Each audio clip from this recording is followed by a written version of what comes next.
James Melendez. Welcome to the tasting table. This fine wine is next. Champagne Delamotte Rosé, non-vintage. I'll give you my thoughts and impressions on this spectacular wine. Stay tuned.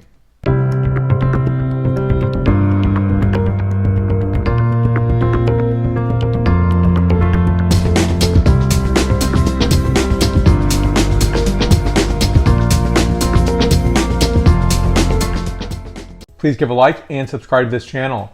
Now, this is one of my favorite champagne producers. I think this is a champagne house that needs a lot more attention, in my opinion, because I think the wines are completely filled with finesse and beauty and gorgeousness. This is the 6th oldest champagne house. It's founded in 1760 by Francois Delamotte. Let me show you the bottle up close front, and here's the back label.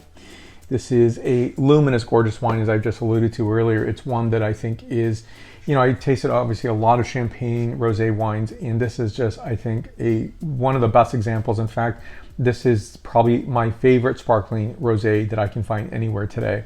And I think the wine is just completely fulfilling. This definitely exceeds my expectations. I had not tasted the rosé of Champagne Delamotte before, so this is my first time. You can see the producer on a map right here. It's really important to see where the producers are located.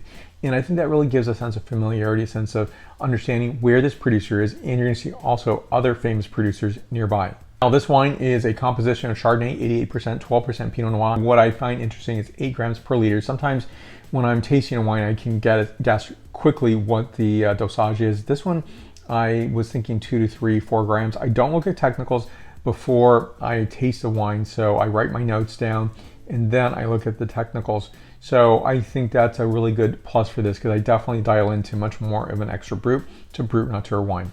The rosé is created by the traditional Santé method, extracting color complexity from the skins in maceration before and during the fermentation. First of all, this is all Grand Cru fruit. It is being sourced from Montagne de Reims, Bouzy, Abonnay, and Toul-sur-Marne.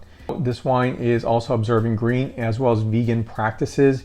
So I think in this wine you get a lot of great quality inputs into this wine, but ultimately the test is in the glass itself. Always use a tulip glass because you want to smell, enjoy, experience this wine fully, completely. A salmon colorization, an orange tinge to this. It's absolutely stunning, gorgeous.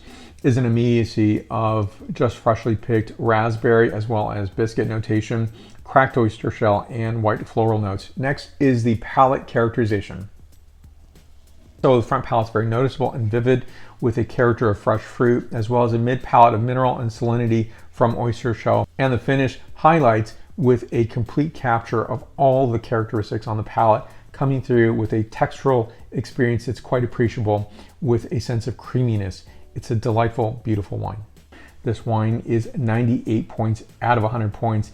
This is my favorite rosé champagne that I've ever tasted. It is quite luminous, memorable, and one where I think your guests are going to really appreciate that experience. This is a special wine. It is $116 price point suggested retail, and one where you do want to, I think, serve this in the best setting possible. This is a special occasion wine, and you can name whatever that occasion is, but I would also say serve this in a way and in a manner that you're going to enjoy this with, say, seafood, caviar, salmon. There's many ways of enjoying this wine. Of course, one of my favorites is brie.